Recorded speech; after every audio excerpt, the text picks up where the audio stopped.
Do you realize just how easy it is to let your brain hijack your thoughts? When you're trying to make a change, you're trying to stick to something new, you had a flash of inspiration about how you're going to do things differently from now on, whether it's to do with your health or a relationship or your job or just, maybe something about your appearance that you're trying to change.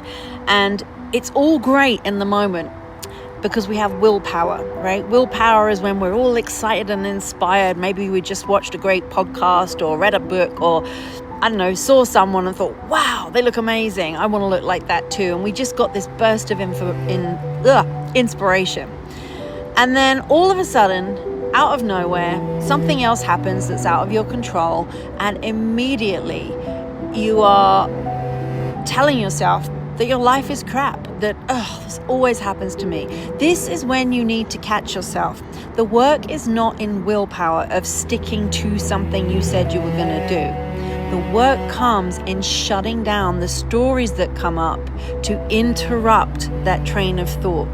So whilst we're all focusing on, well, I'm not going to eat sugar, or I'm not going to have another drink, or I'm not going to stay up late, or I'm not going to go out with these people, that's one thing, but that all focuses on willpower. Your biggest enemy is the stories that you allow to come into your head and just run you off the rails. So the second that you feel not as inspired as you were at the beginning, you've got to stop yourself, get a grip, and ask yourself, am I happy and at peace right now? If the answer is yes, then that's great. In fact, you wouldn't have needed to ask that, because you would have just been happy and at peace and in your highest excitement. You wouldn't have had to worry about anything. But the second that you're not, it means that you're in a story. You've put meaning on what this means. Here we go again. See, this always happens to me because I'm such a failure and I can never make anything work the way I want to. I can never stick at anything. This is what we do. And now we've become that meaning and that story. And so now we're walking around projecting, I'm so useless. This always happens to me. And so what do we create more of? That, right? So it's like when you stub your toe and then everything goes wrong, then you drop your keys and then you bang your head on the door and then you trip over the mat going outside or whatever.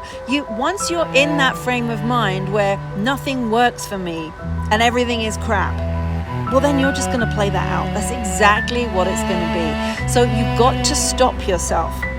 All right, those are the things that we have to do. That's the part that's really, really hard. It's not about how much can we stop doing all of the old behaviors.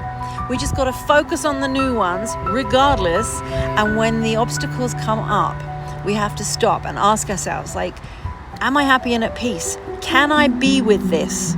Can I get past what's happening right now?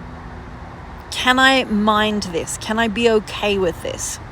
Because if you can't, that's where your problem is. Your problem isn't about eating too much, going out too much. Those are just numbing behaviors. The problem is that you would rather hijack the story. You would rather let the excuse of your past of I'm not good enough, or this never works out for me, or I'm never going to be this, or I knew it, I was right. It's those little stories in our head that create the problem, and that's what we got to get better at. I'd love to hear your comments about the stories that you find coming up in your head as you start to work on this. Put them in the comments and let's talk about it.